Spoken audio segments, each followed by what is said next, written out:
আসসালামু আলাইকুম সবাইকে।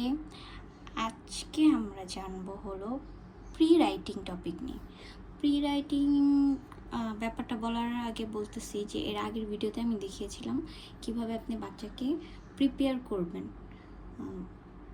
পড়াশোনার জন্য এজ 3 থেকেই, ঠিক আছে। আর এখন প্রি রাইটিং নিয়ে ওইখানে একটা টপিক ছিল প্রি রাইটিং নিয়ে এখন বলবো। সেটা হলো প্রি রাইটিং মানে আপনি বাচ্চাকে অ্যাকচুয়াল অক্ষর লেখানোর আগে ওর হাতটাকে কিভাবে আনবেন সে লেখার জন্য। না হলে সরাসরি লেখাইতে গেলে মনে করেন সরাসরি আপনি ওকে অ্যালফাবেট ধরাই দিলেন, তাহলে ও পারবে না, ওর টাইম লাগবে।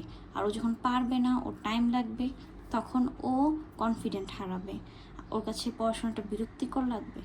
এর চেয়ে যদি ও পারে, ওকে যদি দেখানো হয় যে তুমি পারতেছো, অ্যাপ্রিসিয়েট করা হয়, তাহলে ও দেখবেন ও কনফিডেন্ট পাবে, ও আরও দ্রুত শিখবে বা শিখতে চাইবে বা বসবে পড়তে।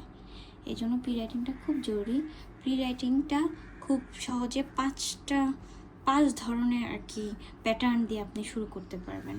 ফার্স্টে নাম্বার 1 যদি লিখি স্ট্যান্ডিং লাইন। স্ট্যান্ডিং লাইন কীরকম? স্ট্রেট লাইন, এই যে এই টাইপের, ঠিক আছে। ওকে বলবেন স্ট্যান্ডিং লাইন, তাহলে ওর মনে রাখতে ইজি হবে। আপনি এরকম করে ডট দিয়ে দিবেন, ওকে বলবেন এই ডট থেকে এইখানে ম্যাচ করতে, এখানে ম্যাচ করতে, এরকম করে ওইভাবে ম্যাচ করবে। তাহলে স্ট্রেট যে অ্যালফাবেটগুলো সেগুলো ও দ্রুত ধরতে পারবে, ঠিক আছে। সেকেন্ড হচ্ছে স্লিপিং লাইন।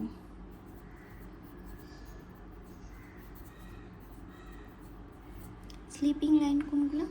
যেগুলো এই যে এরকম নেবেন, শুয়ে আছে, আর বুঝতে সুবিধা হবে, যেগুলো এরকম শুয়ে শুয়ে থাকে এই টাইপের। যেমন এল লিখতে গেলে এই যে এখানে একটা লাইন লাগে, এটা ও সহজেই শিখে ফেলতে পারবে।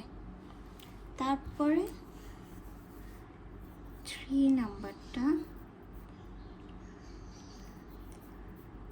Slanting line. এটা কীরকম? কাইন্ড অফ এইরকম, ও এইভাবে জয়েন করবে, এইভাবে, অথবা এরকম ওয়ার্কশিট বানিয়ে দেবেন উপরে হেডিং দিয়ে, এরকম করে। এভাবে করলে, এই লাইনগুলো শিখলে ও সহজেই এই লেখা শিখতে পারবে। বাচ্চাদের এই লেখা শেখানোর জন্য ফার্স্টে 3 ডট দিয়ে দিতে হয়। ও এরকম একটা ডট জয়েন দিবে, এরকম একটা ডট জয়েন দিবে, দেন মিডিল এরকম করে দিবে। এভাবে করে হচ্ছে এ শিখাইতে হয়। তারপরে হলো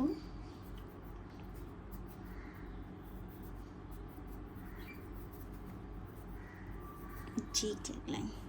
জিগজ্যাগ লাইনটা কীরকম? কাইন্ড অফ এরকম এরকম করে দিয়ে দিবেন, যেন কীভাবে করবে, এখান থেকে এখানে, এখান থেকে এখানে। ফার্স্টে আপনি হাত ধরে ধরে ওকে শিখিয়ে দিবেন, দেন নিচে আরও লাইন দিবেন, ও নিজে নিজে করবে, ঠিক আছে। হ্যান্ডের কন্ট্রোল আসবে। 5 হলো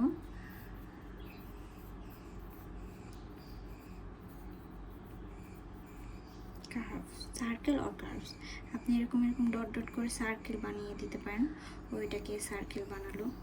তারপর আপনি বলবেন ওকে ছোটো ছোটো সার্কেল আঁকতেও, দেখবেন ছোটো ছোটো করে সার্কেল নিজে নিজেই আঁকতে পারতেছে। তারপর এরকম এইভাবে হাত ঘোরাতে, হাফ সার্কেল এরকম করে হাত ঘোরাবে, সিটা এভাবে দ্রুত চলে আসবে। তারপরে এরকম করে ঢেউয়ের মতো প্যাটার্ন করে দিবেন। সুন্দর হবে না ওদেরটা, বাট যা হবে তাই ঠিক থাকবে। এরকম করে ওরা জয়েন করবে, ঠিক আছে। এভাবে হলো আপনি বাচ্চাকে প্রি রাইটিং ওয়ার্কশিট বানিয়ে দিবেন, দেখবেন বাচ্চা সহজেই সুন্দরভাবে বাসাতে আপনি নিজে ওকে হ্যান্ড রাইটিংয়ের প্র্যাকটিস করিয়ে স্কুলে দেওয়ার উপযুক্ত করে ফেলতে পারবেন। আজকের মতো এতটুকুই। সবাই ভালো থাকবেন। পরবর্তী ভিডিওতে আমি দেখাবো প্রথম অ্যালফাবেট কোনটা লেখা উচিত, সেটা বাংলায় ইংলিশে দুটাতেই দেখাবো, এবং কিভাবে ডট ডট দিয়ে বাচ্চাকে সহজেই অ্যালফাবেট লেখানো যায়। আজকের মতো এতটুকুই। আল্লাহ হাফেজ।